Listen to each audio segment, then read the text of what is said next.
Sympathy card. I can remember getting my first Sympathy card 60 years ago when I was a junior at Nichols College in Massachusetts, back in 1962.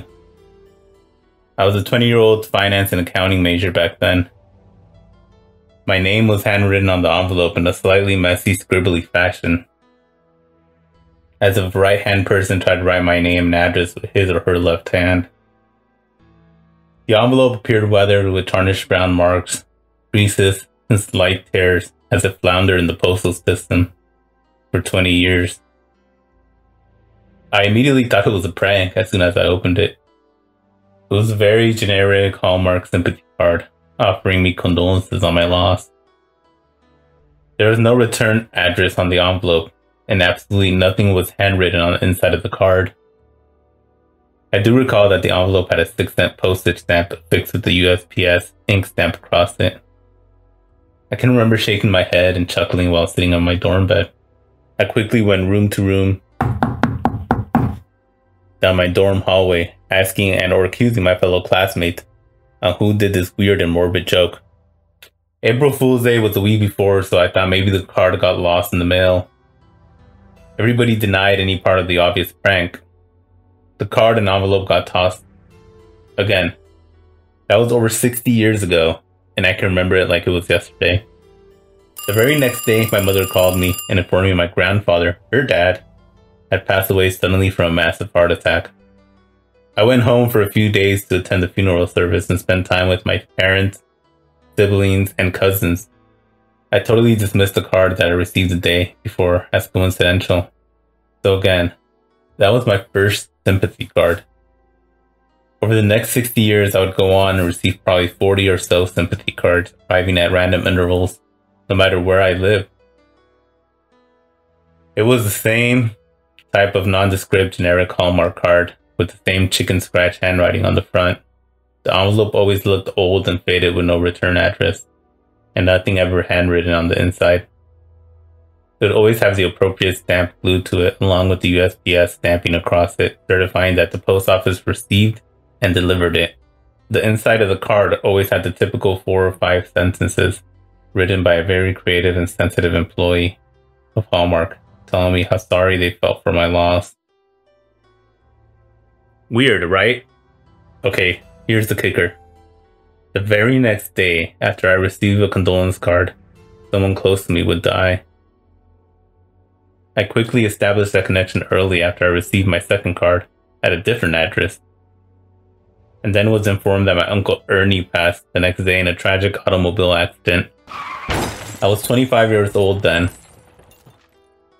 Then I would find out that a grandparent, parent, ex-coworker, an old neighbor, an aunt, or an uncle, or an old college friend had passed.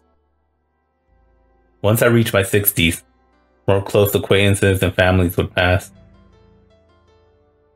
Sometimes up to 3 in 1 year. Each death proceeded with a Sympathy card in the mail the day before. I got married at the age of 23 to a loving, caring woman named Doris.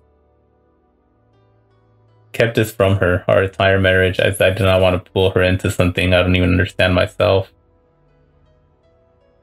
I didn't want to upset her or try to convince her that it was more than just a coincidence. The cards would get delivered to me. I wouldn't even open them. They got tossed in the garbage pail before even getting into my house. There was absolutely no way I thought of keeping them, as I was convinced that they were somehow in some way cursed. I did not want Doris involved in any of this. Doris died 22 years ago at the young age of 55 from a brain aneurysm.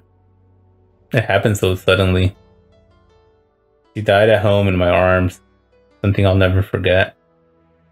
The card that came in the mail the day before was for her. I just assumed it was another uncle or an older cousin. The guilt that followed weighed heavily on my thoughts for years. If only I had known, could I have somehow prevented her from dying?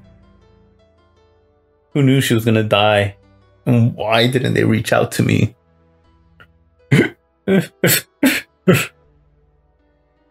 As I grew older, my sister would pass at 72, with my brother going 4 years later at the age of 79. Many ex-coworkers, 2 bowling buddies, a handful of cousins, at least 6 college friends back from my days at Nichols, and 4 very close golf buddies all died. And with each passing, there was a foreshadowing sympathy card in my mail the day before. I just can't ever seem to wrap my head around this morbid phenomenon. Who is sending me these cards? How do they know every address that I lived for the last 62 years? Why is there nothing ever written inside? How the hell do they know all my family and close friends? How do they know they're dying the next day? And lastly, why? Why me? Why? Me!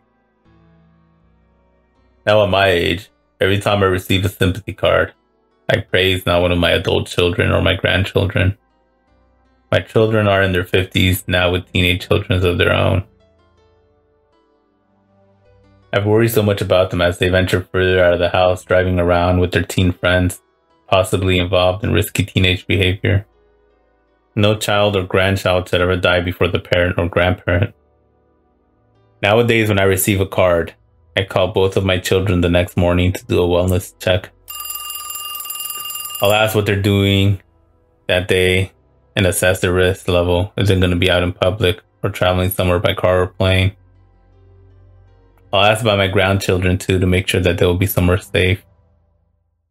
I know my children think that I'm on the cusp of dementia when I make these annoying calls, but I just need to do it for the peace of mind. So here I am, 82 years young, sitting at my kitchen table, writing this on lined paper with a big ballpoint pen in my hand. I just don't know what's going to happen to me, so I want to document this strange phenomenon that has plagued me for the last 60 plus years. I'm not sure if this will be my last entry. My son called me earlier this afternoon. He told me that he received the weirdest thing in the mail today. He said he received a stamped envelope addressed to him.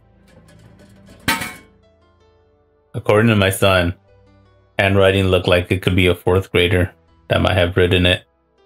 He said the envelope looked ancient, and he told me inside the envelope was a Hallmark sympathy card. Absolutely nothing written on the inside of the card. He told me it's probably some stupid prank from one of his coworkers. Later in our conversation, he asked me what my plans were for tomorrow. I told him I'm definitely staying inside all day.